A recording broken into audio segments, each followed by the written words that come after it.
आप में से बहुत सारे ऐसे लोग होंगे जिन्होंने उनकी शक्लें पहली बार देखी हैं। आपको ये जानकारी शायद आज पहली बार मिली होगी कि हमारे प्रखंड में इतने सारे पदाधिकारी हैं। क्योंकि और प्रखंड से भी जब हम नीचे स्तर पे जाएंगे, पंचायत जो सबसे छोटा यूनिट है प्रशासनिक इकाई का, अब तो वार्ड तक भी हो गई हैं चीजें, तो उसमें भी सभी विभागों के अमूमन पदाधिकारी अथवा कर्मी हैं। तो ये मैंने ये बताना जरूरी चाहा क्योंकि कई बार हम लोग जिला स्तर के पदाधिकारियों को तो जानते हैं, जो हमारे जनप्रतिनिधिगण हैं उनको भी हम लोग जानते हैं, लेकिन जहाँ पर आपकी समस्याओं का सबसे पहले निदान होना है और निराकरण करना है, उनसे जुड़े हुए कर्मी कौन है, वो किस विभाग के हैं, है भी कि नहीं, वो आपको पता ही नहीं है। तो ये जानकर आप लोगों को अच्छा लगा होगा कि हमारे प्रखंड में हर एक विभाग का कोई ना कोई प्रतिनिधि है। तो पहला उद्देश्य इस पूरे जनसंवाद कार्यक्रम का है कि जो एक गैप है, कम्युनिकेशन गैप है या अवेयरनेस की कमी है, जानकारी का अभाव है, उस जानकारी के अभाव को हम लोग दूर कर सकें और आपको सही जानकारी, सटीक जानकारी दे सकें योजनाओं के बारे में। क्योंकि किसी भी योजना का लाभ आप कब उठा पाएंगे? योजना का लाभ आप तभी उठा पाएंगे जब आपको सबसे पहले योजना है या नहीं, आप उसमें एलिजिबल है, पात्रता रखते हैं कि नहीं। अगर पात्रता भी रखते हैं तो उस योजना का लाभ उठाने के लिए कहाँ पर आवेदन करना है और आवेदन करने के साथ कौन से दस्तावेज हैं और कितने दिनों में लाभ लगेगा, ये सब सही जानकारी अगर आपके पास है तो आपको किसी मिडिल मैन जो है ना, जो पनप जाते हैं, वो क्यों पनप रहे हैं? वो इसलिए ज्यादा पनप रहे हैं क्योंकि आप सभी लोगों को सही जानकारी का अभाव है और उसी कमी को फायदा उठा के कुछ लोग उसका फायदा उठाते हैं और आप लोगों को दिग्भ्रमित करते हैं। जैसे एसपी साहब ने अभी अपने संबोधन में बताया, साइबर फ्रॉड की भी बता रहे थे, वो भी इसी श्रेणी में है। कई बार हम लोग को चीजें नहीं पता होती, हम जाने अनजाने में वो काम कर लेते हैं या लिंक दबा दिया तो आपका पैसा गया खाते से। तो इस कार्यक्रम का सबसे पहला और सबसे महत्वपूर्ण उद्देश्य यही है कि हम आपके पास आके आपको जो सही जानकारी है सभी विभागों से जुड़ी वो दे दें। दूसरा इसका पहलू ये भी है कि हम आपको ये भी बताने का प्रयास करें कि ऐसे सभी विभाग और उनसे जुड़ी योजनाएं जिनका आपसे डायरेक्ट सरोकार है, जो कि जन कल्याण से जुड़ी हुई योजनाएं, आपके आवास से जुड़ी हुई योजनाएं, शौचालय से जुड़ी हुई योजनाएं, समाज कल्याण से जुड़ी हुई योजनाएं, विकास के जितने भी काम है जिससे आपको डायरेक्ट सरोकार है उसकी जानकारी तो दें। इसके साथ साथ आपके पूरे ओवरऑल डेवलपमेंट के लिए जो आधारभूत संरचनाएं जैसे इंफ्रास्ट्रक्चर है ना, सड़क है, बिजली है, पानी है, आपके खेल के मैदान है, जहाँ पर हम लोग कर रहे हैं पंचायत सरकार भवन है, जो भी सब कुछ है वो उससे भी आपको अवगत कराए। और तीसरा, जब ये सब चीजें हो गई तो आगे ग्रोथ के मतलब आगे बढ़ने के लिए क्या क्या अवसर है उसको भी आपके समक्ष रखें कि कहाँ कहाँ पर अपॉर्चुनिटीज है, कहाँ पर अवसर है, उन अवसरों को हम लोग जाने और उनका फायदा उठाएं। ये इस कार्यक्रम के 3 महत्वपूर्ण उद्देश्य हैं। पहले की जब हम लोग बात करेंगे या सबसे पहले आप लोगों की बातें हम लोगों ने जो सुनी, अब मुझे ये आशा है कि आज जितने भी पदाधिकारियों ने आप लोगों से बात की, लगभग आपने 50 से ज्यादा योजनाओं के बारे में जाना। निश्चित रूप से ऐसी बहुत सारी योजनाएं होंगी जो आज पहली बार आपने जनसंवाद कार्यक्रम में आप आए और उसको जानकारी प्राप्त किया। आप लोगों में से ऐसा कोई भी एक व्यक्ति है कि जितनी जानकारी दी गई वो आपको सब पता थी? कोई भी ऐसा यहाँ पर व्यक्ति मौजूद है? महिला, पुरुष, बुजुर्ग, बच्चे सब ग्रुप में है यहाँ पर। कोई एक ऐसा व्यक्ति कह सकता है कि हमको आज जितनी जानकारी दी गई वो जानकारी हमें तो सब पता थी? हाँ? तो इससे ये हम लोग को पता तो चल गया कि इस कार्यक्रम का जो पहला उद्देश्य था कि हम आप तक जानकारी पहुँचाएं, वो थोड़ा सफल हुआ। ये पक्की बात है ना, आपको हो सकता है कि रोजगार से जुड़ी हुई उतनी जानकारी नहीं होगी, उद्योग विभाग की भी नहीं होगी, श्रम संसाधन विभाग की भी नहीं होगी, बहुत सारे ऐसे विभाग हैं जिनके बारे में बहुत अच्छी योजनाएं हैं और आपके लिए वो योजनाएं बनी है, लेकिन हमें क्योंकि योजनाओं की जानकारी नहीं थी इसलिए हम उनका लाभ नहीं ले पा रहे थे। तो ये पहला उद्देश्य था। दूसरा उद्देश्य ये था कि आप लोगों ने भी जब अपनी बातें रखी तो हम लोगों को आपके प्रखंड में क्या समस्याएं हैं, पंचायत की क्या समस्याएं हैं, उनके बारे में भी आज आपकी शिकायतों के माध्यम से पता चला कि हाँ, यहाँ पर ज़्यादा ध्यान देने की ज़रूरत है। उन शिकायतों को भी अगर हम बांटेंगे तो 2-3 श्रेणी की ही अधिकता है। पहला, जो खेती से जुड़ी हुई समस्या है, उसमें जो पिग रिलेटेड इशू था वो एक गंभीर समस्या है, उसका भी क्या उचित समाधान हो सकता है, हम लोग यहाँ से जाने के बाद विचार करेंगे और उस पर निर्णय भी लेंगे।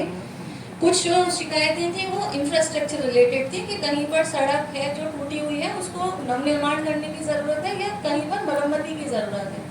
तीसरी शिकायतें उस श्रेणी की है जहाँ पर पंचायत स्तर पर ही वो समाधान हो जाना है। जैसे मान लीजिए कि किसी ने कहा कि शौचालय का पैसा नहीं मिला या आवास नहीं मिला, तो आवास मिलने के लिए भी अहर्ता है जो SCCC सर्वे में हुआ होगा, अदरवाइज भी मुख्यमंत्री आवास योजना के अंतर्गत अगर वो पात्रता रखते होंगे तो यहाँ पर विकास आयुक्त हैं, उन्होंने नोट किया है, वो उसकी समीक्षा करेंगे और समीक्षा के बाद जो भी उचित डायरेक्शन है वो संबंधित पदाधिकारी को देंगे ताकि आपकी समस्याओं का निराकरण हो सके। तीसरी चीज, अब जो सबसे इम्पोर्टेंट चीज है, ये आप लोगों में से जो बुजुर्ग लोग हैं वो जरूर मैं उनसे पूछना चाहूंगी कि कालांतर में आपने पलासी प्रखंड को आगे बढ़ते हुए ही देखा होगा। पहले की तुलना में तो यहाँ पर चीजें बेहतर हुई होंगी ना। ऐसा तो नहीं है कि जो आप जब इसकी उम्र के थे और आज में तो कुछ सुधार नहीं हुआ। तो ये बताने का उद्देश्य ये भी है कि सबसे पहले शिकायतें तो डेफिनेटली होंगी, क्योंकि कुछ भी परफेक्ट ऐसा नहीं है कि अब ये हमने बिल्कुल अचीव कर लिया इसके बाद कुछ अच्छा नहीं हो सकता। तो अच्छा तो और भी बेहतर हो सकता है, लेकिन हमें ये भी अप्रिशिएट और हमें ये मानना चाहिए कि पहले की तुलना में चीज़ें बहुत अच्छी हुई हैं और आगे भी आप लोगों के सहयोग से और सरकार की जो योजनाएं हैं उनके क्रियान्वयन जब प्रशासनिक पदाधिकारी करेंगे सही तरीके से तो वो और अच्छी तरीके से हो जाएगा। उदाहरण के तौर पर हम लोग BC खत्म करके आए तो BC 2 घंटे का चला, यहाँ तक आने में मुझे लगभग 50 मिनट लगे डिस्ट्रिक्ट हेडक्वार्टर से। तो 50 मिनट की अवधि ट्रैवल करने के दौरान थोड़ा बहुत अगर छोड़ दें तो जो मेन संपर्क सड़क थी वो ऑलमोस्ट अच्छी ही थी। मुझे ऐसा लगता है कि कुछ सालों पहले या जब आप लोगों ने थोड़ा बैक में जाएंगे तो वो सड़क हो सकता है उतनी अच्छी नहीं होगी। आपको आज इस पंचायत में ही PhD ने विभाग ने जब अपनी बात बताई होगी तो बताया कि हमने शुद्ध पेयजल की व्यवस्था की। हाँ, ये जरूर है कि कुछ वार्ड या कुछ टोलों में कुछ घर छूटे हुए होंगे जहाँ पर अभी वो पाइपलाइन से पानी नहीं है, लेकिन ये कहना बिल्कुल गलत होगा कि कहीं पर भी हमको पानी नहीं मिल रहा। तो वो पहले की तुलना में सुधार है जहाँ पर शुद्ध पेयजल आपको दिया जा रहा है, और जहाँ पर भी किसी कारणवश वो छूटा हुआ है तो उसका भी हम लोगों ने ना सिर्फ पलासी का जिले भर की सभी जगहों की समीक्षा भी की थी। तो वहाँ उस छूटे हुए टोलों के लिए या वार्ड के लिए भी एक विस्तृत योजना बना के समर्पित कर दी गई है और उसकी बहुत जल्दी ही स्वीकृति मिल जाएगी ताकि आप जो छूटे हुए परिवार हैं उनको भी उस योजना के लाभ से का लाभ मिल सके। तीसरा, अगर हम लोग बिजली के बिंदु पर बात कर लेंगे, आप में से किसी ने कहा कि बहुत 15-16 बार लाइट का कट रहा है, तो कार्यपालक विद्युत अभियंता है यहाँ पर, तो क्या है यहाँ पर अभी एवरेज डेली आता है लाइट 28 लोड शेडिंग चल रहा है। तो कब से चल रहा है लोड शेडिंग? तो ये समस्या 4-5 दिन की है कि लगातार समझ गए मैं? अब आप लोग बार बार बताइएगा तो एक ही चीज तो नहीं हो जाएगा ना। आप चीज भाव समझने का प्रयास करें।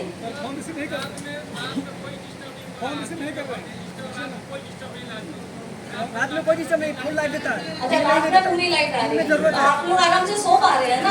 चैन की नींद सोना इम्पोर्टेंट है।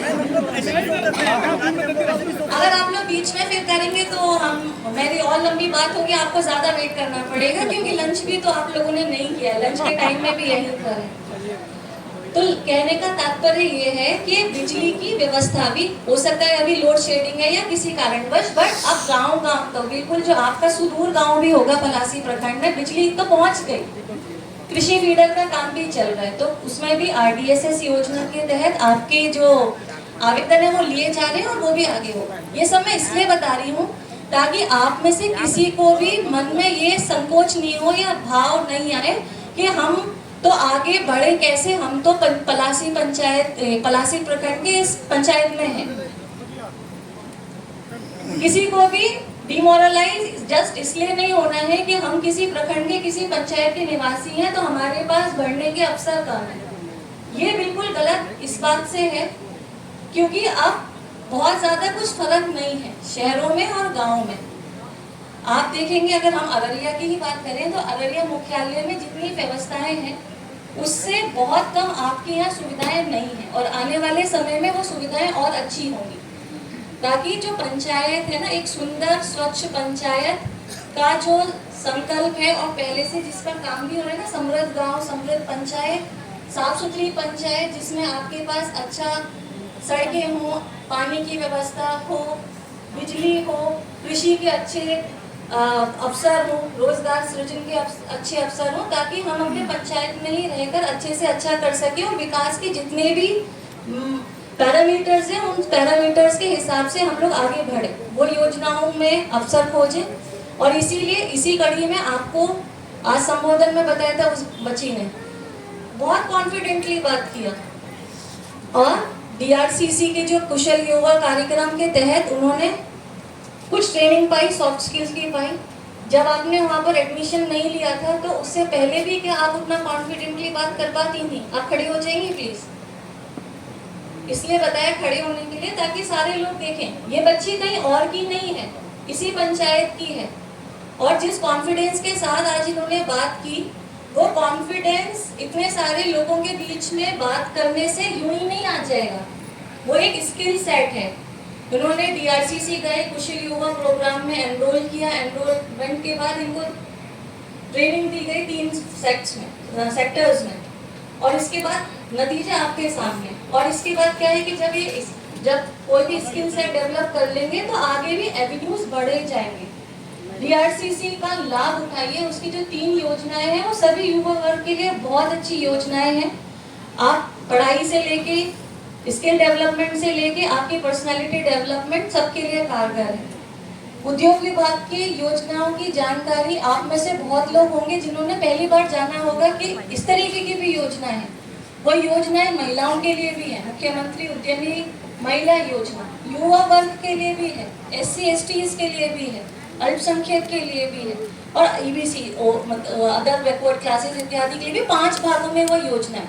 और इतनी सरल और अच्छी योजना जिसमें आपको 10 लाख रुपए का राशि है, 5 लाख रुपए उसमें अनुदानित राशि है, और 5 लाख को 7 साल में 84 किश्तों में आपको बहुत इंटरेस्ट फ्री लोन है। बैंक में या कहीं से भी जहां से आपको लोन मिल सकता है। कहां से आपको इंटरेस्ट फ्री लोन मिलता है बताइए? कोई देता है सूद के बिना लोन? तो ये योजना जानिए। आपके पास GMDIC ने आज जो बातें रखी, आपको लगता है कि और जानकारी की जरूरत है, कार्यालय में भी पता कीजिए, आप वेबसाइट से भी पता कर सकते हैं और इस योजना का लाभ उठाइए।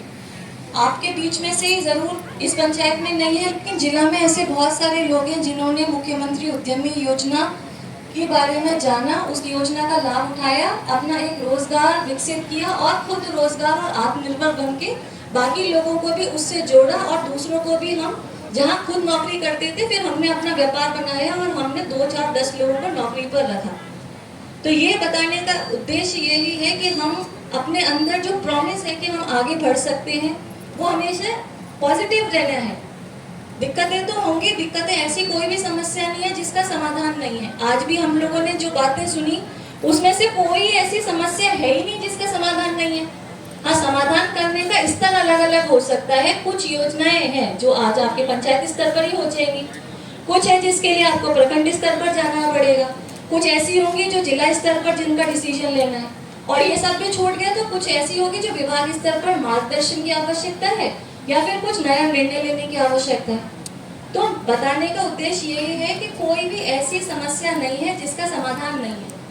मेरे सामने दोनों विकास मित्र बैठे हैं, जितने भी पदाधिकारियों ने अपना इंट्रोडक्शन दिया सबसे अच्छा इन दोनों ने बताया। ये कहीं और से नहीं आई ना, आपका घर इसी प्रखंड में ही है, इसी पंचायत में है, इनका तो इसी पंचायत में है। आपका शुभ नाम क्या था? ये श्रीमती अनीता देवी है, वो विकास मित्र है इसी पंचायत के। इनको हाँ, तो अनीता देवी विकास मित्र, यही बताया था ना मैंने। तो ये श्रीमती अनीता देवी हैं, विकास मित्र हैं, आपकी अपनी पंचायत की हैं। आपने अच्छा महसूस किया होगा जब इन्होंने अपना परिचय दिया। विकास मित्र को जानना और पहचानना भी क्यों जरूरी है? अनुसूचित जाति जनजाति से जुड़ी हुई जितनी भी योजनाएं, उनके बारे में अगर आपको जानकारी का अभाव है, उससे जुड़ी हुई कैसे लाभ उठाए योजना, आप इनसे संपर्क कीजिए। ये आपको फैसिलिटेट करेंगे, आपको आगे मदद करेंगे ताकि आप उन योजनाओं का लाभ ले सकें। मैं चाहती हूँ कि आप सभी लोग अब सबसे पहले योजनाएं जानें और जो अवसर है उन अवसरों को पहचानने के बाद अपने विकास के लिए, समाज के विकास के लिए, जिला और राज्य के विकास के लिए जो आवश्यक कार्रवाई है वो करें। बच्चों की पढ़ाई के लिए विशेष बल, आप में से किसी ने बोला कि हम तो इन्होंने बोला था व्हाइट टी शर्ट में, आप नहीं, जो पीछे देख रहे हैं तंजीम नाम बताया था ना आपने कि हम कैसे भेज दें, वहां नहीं आ रहा। मैं उस बात से इत्तेफाक नहीं रखती, क्योंकि पहले तो चलिए जो शिक्षकों की कमी थी वो आप लोग सब जानकारी है कि अभी हाल फिलहाल में एग्जाम हुआ, उसका रिजल्ट भी आ जाएगा, तो हमारे पास बहुत संख्या में जहाँ कमी थी वो कम हो जाएगी और शिक्षकों की नई सिरे से बहाली हुई है। एक पहलू तो उसका ही है। दूसरा, सिर्फ नकार देना कि नहीं हम तो स्कूल क्यों भेज देंगे, क्या हो रहा है, वो उचित नहीं है। क्योंकि अगर आप और मतलब जो गार्जियंस हैं और जो शिक्षा व्यवस्था से जुड़े हुए कर्मी पदाधिकारी, स्कूल के जुड़े हुए शिक्षक हैं, वो एज ए टीम अगर काम करेंगे, स्कूल में तो विद्यालय शिक्षा समिति भी है, उसके मेंबर कौन है, जो वहाँ के पढ़ने वाले बच्चे हैं उनके गार्जियंस मेंबर हैं। तो हम अपना दायित्व भी समझेंगे। निरंतर पिछले कुछ माह में उसमें प्रगति भी हो रही है और आने वाले कुछ समय में आप देखेंगे कि पूरा कायाकल्प की ओर वो स्कूली व्यवस्था हो जाएगी।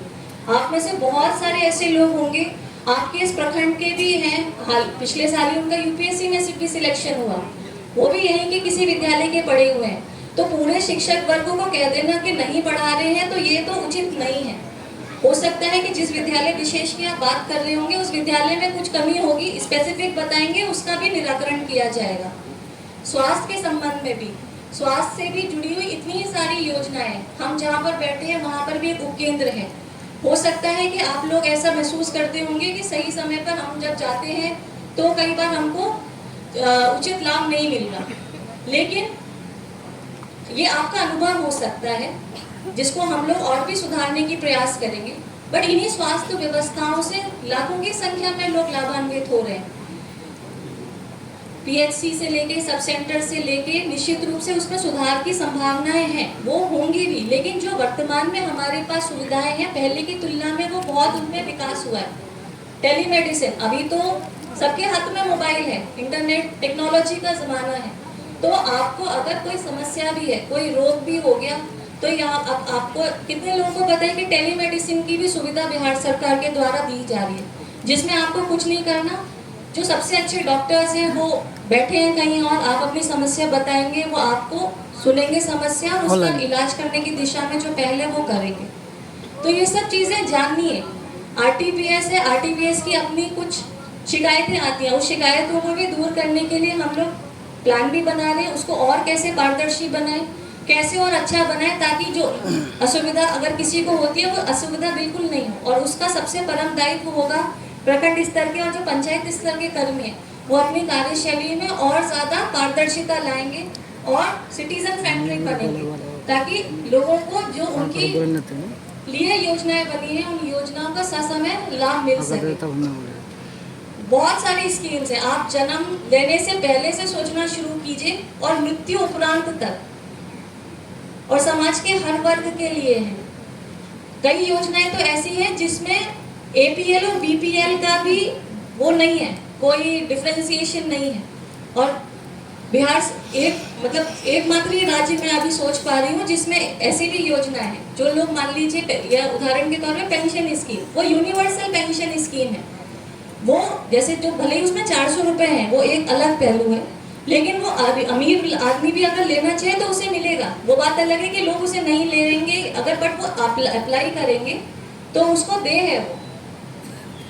तो ये सब चीजें जानिए और हम लोग कैसे और अच्छा कर सकते हैं। इस तरीके के कार्यक्रम जब आयोजित होंगे तो निश्चित रूप से जहाँ पर गैप्स है वो तो आइडेंटिफाई होंगे ही, बट हमने इतने सालों में क्या अचीव किया वो इसलिए भी जानना जरूरी है, ताकि हमने किसी प्रकार की कोई वो होता है ना कि हम तो पिछड़ गए, नहीं, हम किसी से नहीं पिछड़े। हमारा पंचायत में हर एक वो चीज़ है जो एक अच्छा विकास का मापदंड हो सकता है। हाँ, ये ज़रूर होगा कि उसको और बेहतर कर सकते हैं, या उसमें और सुधार लाया जा सकता है, या उसको और बढ़ाया जा सकता है।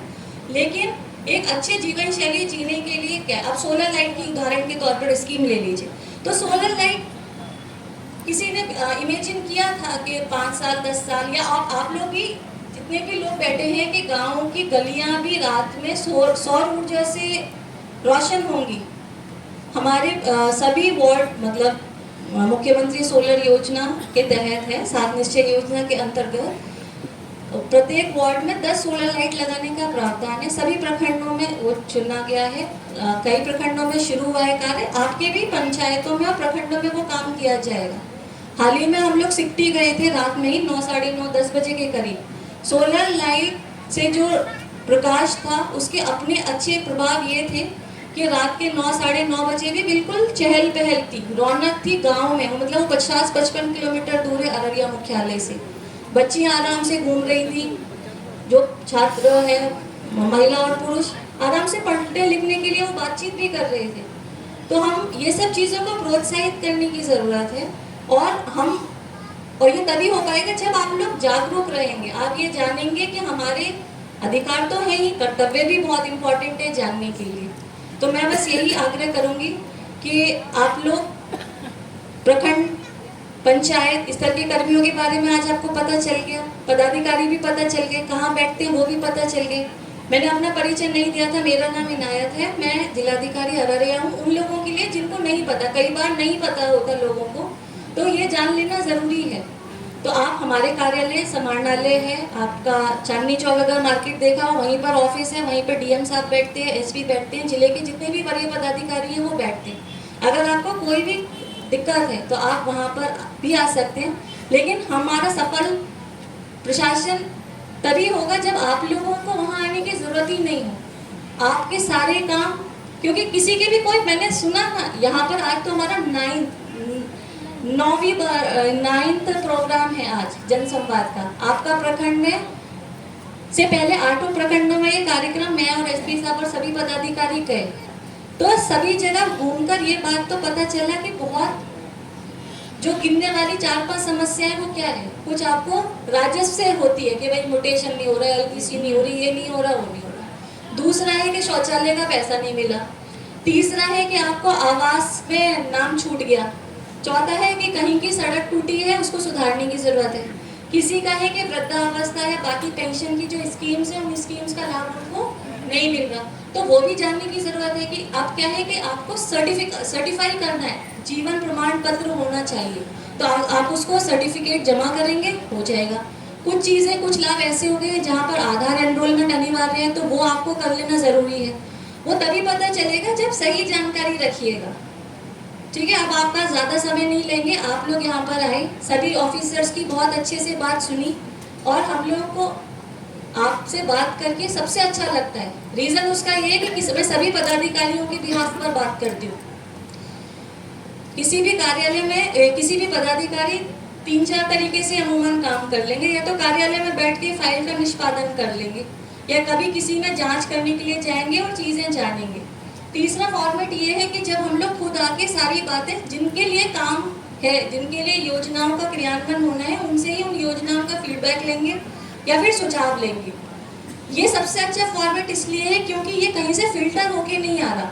ये तो जैसा आप बता रहे हैं वैसे ही हम सुन रहे हैं, किसी की सुनी सुनाई बात नहीं विश्वास कर रहे। तो आज का दिन सबसे फ्रूटफुल दिनों में से है, सबसे उपयोगी दिनों में से है, जहाँ पर हम लोग इस पंचायत में आए, आके आप सारे लोगों को अपनी बात भी बताई, आपकी बातें भी सुनी, और कैसे उन समस्याओं का निदान हो सकता है, समस्या क्या है, किस लेवल पर होना है, उनको भी जाना। और ये प्रयास जरूर रहेगा कि आप लोगों को अच्छे से अच्छी प्रशासनिक व्यवस्था मिले, और जितनी भी सरकार की कल्याणकारी योजनाएं, विकास की योजनाएं, वो आपके लिए हैं, उनका ससमय लाभ आपको पूरी ईमानदारी पूर्वक मिले, ऐसा हम लोग सुनिश्चित करेंगे। और अपने पदाधिकारियों से भी यही निर्देशित करेंगे कि जितनी भी समस्याएं आती हैं उनको आप बिल्कुल लाइन लिस्टिंग करें और उनको समयबद्ध तरीके से उनका निराकरण करें, ताकि इस कार्यक्रम का जो उद्देश्य है उसका सफल हम लोग हो सके। बहुत धन्यवाद, थैंक यू।